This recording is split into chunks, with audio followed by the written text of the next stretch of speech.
अस्सलाम वालेकुम dear students, welcome to I am chemist. और आज की इस वीडियो में आपके साथ फेडरल बोर्ड के कुछ फ्रीक्वेंटली आस्क्ड क्वेश्चन शेयर करने जा रहा हूं जो कि स्टूडेंट्स ने पूछे हैं और फेडरल बोर्ड ने उसका आंसर दिया हुआ है। स्टूडेंट मैं अपनी तरफ से कोशिश करता हूं कि आपके साथ ऑथेंटिक न्यूज़ जो है वो शेयर कर सकूं। ये आप देख सकते हैं, फेडरल बोर्ड का ऑफिशियल पेज है फेसबुक पे। अगर आप विज़िट करना चाहें तो भी आप फेसबुक से सर्च करें, आपको ऑफिशियल पेज मिल जाएगा। यहाँ पे देखिए, हमने नीचे आना है तो हमारे पास कुछ क्वेश्चंस हैं जिसका बोर्ड ने आंसर दिया हुआ है। अब यहाँ पे आप मोबाइल की स्क्रीन में या लैपटॉप की स्क्रीन में देख सकते हैं। क्वेश्चन नंबर 1 पूछा गया है, sir if I will improve elective subjects then my compulsory subjects and part 1 subject marks will also improve in second annual exam 2021। तो देखिए इसका आंसर इसने यस दिया हुआ।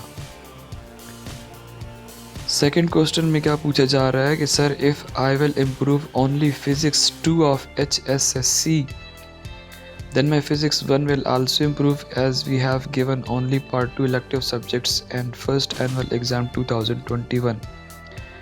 देखिए ये स्टूडेंट ने इससे फिज़िक्स का पेपर के बारे में पूछा हुआ कि अगर इन्होंने फ़िज़िक्स दिया था ना लास्ट टाइम, तो अगर दोबारा से फ़िज़िक्स इम्प्रूव करते हैं तो क्या पार्ट 1 के भी मार्क्स इम्प्रूव होंगे? तो यस, पार्ट 1 के मार्क्स भी इसके साथ इम्प्रूव हो जाएंगे। इसी तरह अगर आप सिर्फ केमिस्ट्री में अप्लाई करते हैं तो आपकी केमिस्ट्री के फर्स्ट ईयर के मार्क्स भी इम्प्रूव होंगे और सेकेंड ईयर के मार्क्स भी इम्प्रूव होंगे। देना आपको सिर्फ और सिर्फ सेकेंड ईयर केमिस्ट्री का पेपर होगा। Same goes for biology.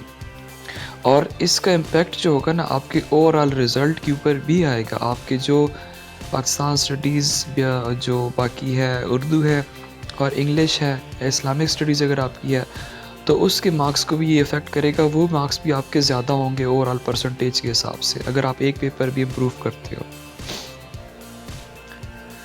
Question number 3 क्या है, सेकेंड ईयर के 3 पेपर देने से हमारा फर्स्ट ईयर के मार्क्स भी इम्प्रूव हो जाएंगे? तो यस, ऑब्वियसली जिस तरह आप लोगों ने लास्ट एग्ज़ाम दिया था ना, आपने सिर्फ और सिर्फ 3 पेपर्स दिए थे और उसी के बेस पे आपको फर्स्ट ईयर के मार्क्स दिए गए थे। इस दफ़ा भी जो एग्ज़ाम है ये वही एग्ज़ाम है लेकिन इसके साथ 2 लग गया, ठीक है, स्पेशल एग्ज़ाम 2। तो रूल्स एंड रेगुलेशन जो पिछले थे यहाँ पे भी वो सेम ही है। Question number 4. Please guide me that improved marks will be added in all subject of HSSC Part 1 and compulsory subject of HSSC Part 2 or otherwise। देखिए ये मैं आपको ऑलरेडी बता चुका हूँ, ठीक है, कि अगर आप सेकेंड ईयर के पेपर्स देते हैं तो उसकी वजह से आपके इलेक्टिव जो सब्जेक्ट्स हैं या कंपलसरी जो हैं तो उनके मार्क्स जो हैं वो भी इंक्रीज़ होंगे। मतलब आप इलेक्टिव सब्जेक्ट्स में अपीयर होंगे तो आपके कंपलसरी के जो मार्क्स है वो भी इसके साथ इंक्रीज़ हो जाएंगे। नेक्स्ट हमारे पास है question number 5। How will be the result of HSSC part 2 be made of the student who wants to give improvement exam. तो जो स्टूडेंट्स एग्ज़ाम देना चाह रहे हैं इम्प्रूवमेंट का, तो उनका जो रिज़ल्ट बनेगा ना, that would B as per first annual exam. अभी इससे पहले जो एग्ज़ाम हुआ था उन्हीं की बेसिस पे जो स्टूडेंट का रिज़ल्ट है वो बनेगा। Question number 6, sir I have recently got 559 marks in HSSC part 2, so I have to improve marks. If I give part 2 exam then part 1 marks will be improved accordingly. तो इससे पूछा हुआ है कि रिसेंटली मेरे 559 मार्क्स हैं, अब अगर मैं दोबारा से इम्प्रूव करता हूँ या करती हूँ तो क्या उसकी वजह से मेरे फर्स्ट ईयर के मार्क्स भी इम्प्रूव हो जाएंगे? तो देखिए उसका आंसर क्या है कि यस, कि अगर आप इस तरह करेंगे तो आपके फर्स्ट ईयर के मार्क्स भी इम्प्रूव हो जाएंगे।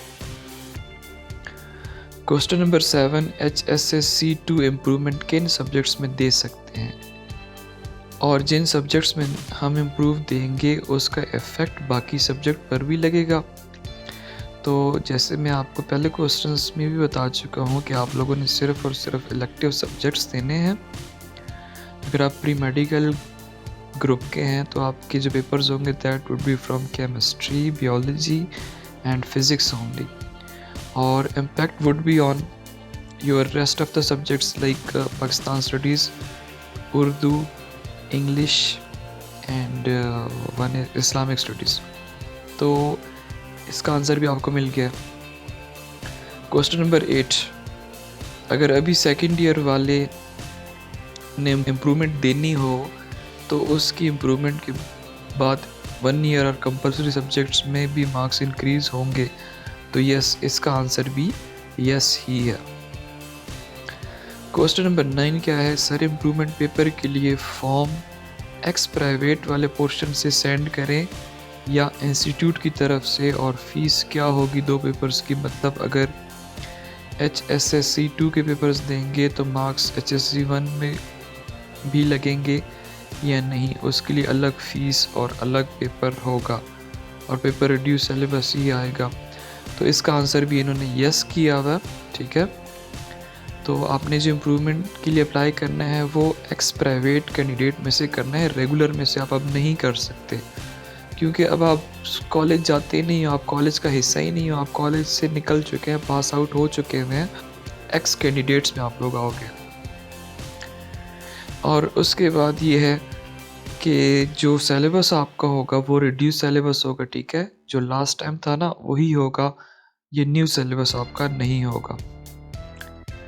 क्वेश्चन नंबर 10, सर काइंडली ये बता दें कि अगर मैं नवंबर में जो स्पेशल एग्ज़ाम कंडक्ट हुए थे उनमें फ़िज़िक्स पार्ट 2 का दोबारा पार्ट देना चाहती हूँ अपने मार्क्स इम्प्रूव करने के लिए, और अगर मेरे मार्क्स पहले से ज़्यादा आते हैं तो क्या पार्ट 1 के कंपलसरी सब्जेक्ट्स भी मार्क्स इंक्रीज़ होंगे या नहीं, और तैयारी रिड्यूस सिलेबस से ही करनी है या फुल बुक से।